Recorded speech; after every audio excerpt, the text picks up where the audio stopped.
Hi guys, welcome to Hope It Grows. I'm Connor and today I'm going to be giving you some basics of how I've been growing apples in containers. So let's check it out. Okay, so step number one, we need to choose the right rootstock. Now, apple trees are usually grafted onto a rootstock, and it's the rootstock that actually controls the vigor of the tree.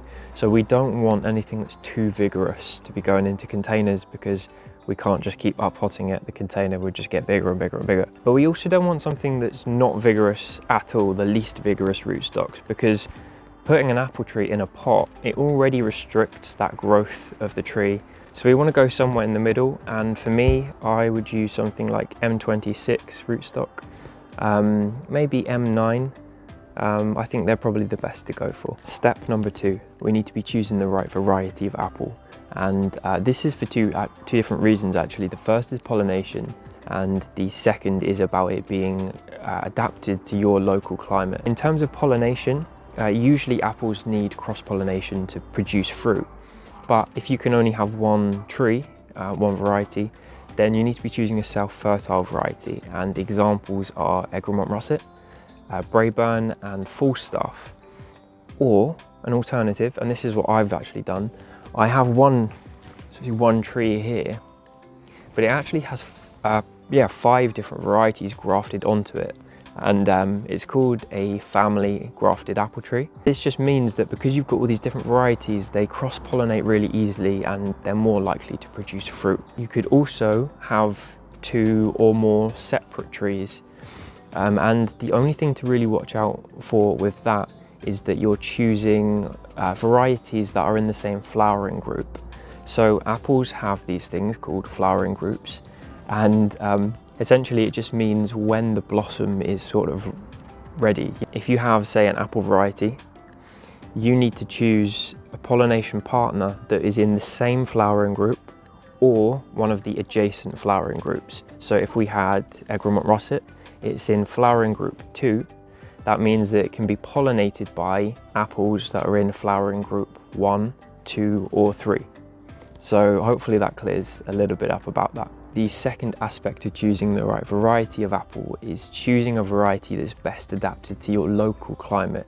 So if you're living somewhere that's pretty cold, pretty cloudy, I mean Scotland in the UK or north of the UK, you're going to want the apples that are ripening quite early. And some examples of those are Discovery and Egremont Russet that I've mentioned earlier. If you're living somewhere that's a little bit warmer, the south of the UK, for example, you could go for the later ripening apples, and an example would be Fuji, which if you try to grow up north, you're just really, it's just not going to be very successful, so don't do that. So we have done rootstock, we've looked at variety, and the third thing we want to look at is the actual container itself. In general, the bigger you can go, the better. So the bigger the container is, the less work it's going to be, probably the more productive that the tree is going to be.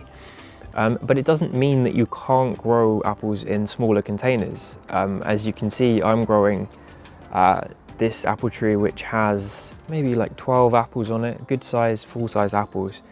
And it's only in a 6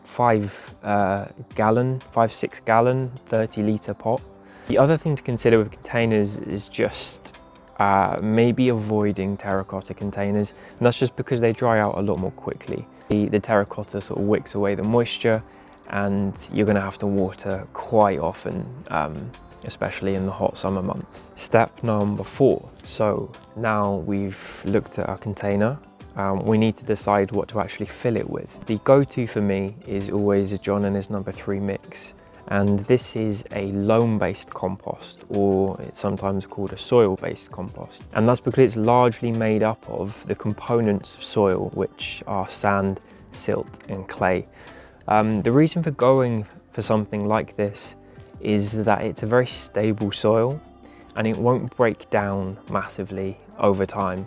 If you potted it in pure compost, eventually that organic matter that's in it begins to break down and the soil level will actually shrink as well as the nutrient levels being depleted pretty rapidly, so you're going to have to be feeding it a lot more often. Step number 5 in growing your tree is to consider actually where you want to put it. This is important to do before you actually plant it up, because especially with the larger pots, you might not be able to move that container. In general, with any fruit tree, the more sun you can give it, the better it's probably going to do.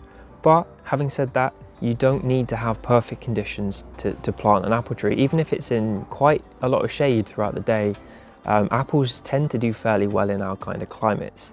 As you can see, actually, this apple tree is doing pretty well, and we have a wall just there, and the sun is coming from that direction.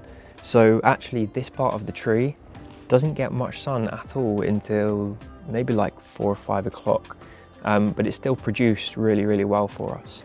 So you don't always need perfect conditions to get a good crop and to try growing something for yourself. If you're somewhere that's colder, then you can always use things like planting up against the south facing wall or an area of patio, because these things tend to hold on to heat a little bit better, and it will give that tree that little extra bit of warmth, which might help just give it that little boost. We have got a tree.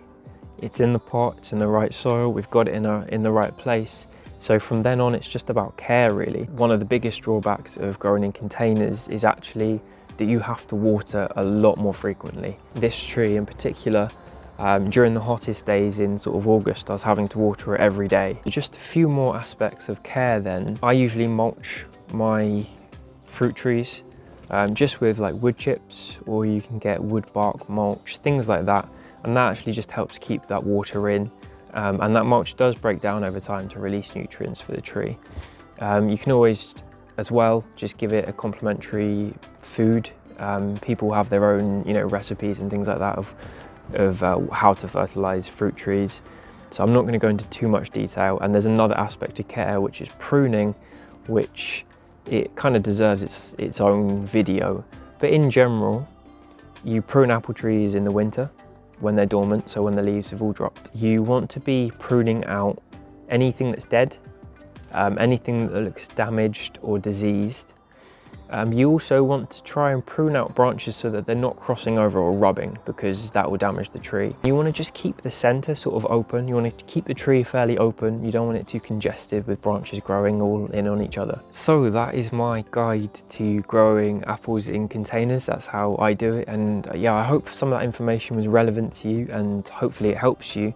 I really think it's something that everyone should give a go, especially if you don't have a big garden, you don't have that space to plant a tree in ground. Growing in containers, it can be really rewarding. You might not get huge crops of apples, but you can still get quite a fair few, as you can see beside me. So yeah, thanks everyone for watching. I really appreciate it. And yeah, if you like the video, then feel free to leave a thumbs up and subscribe if you want to see any more videos like this. And yeah, I again really appreciate it, and I will speak to you in the next video.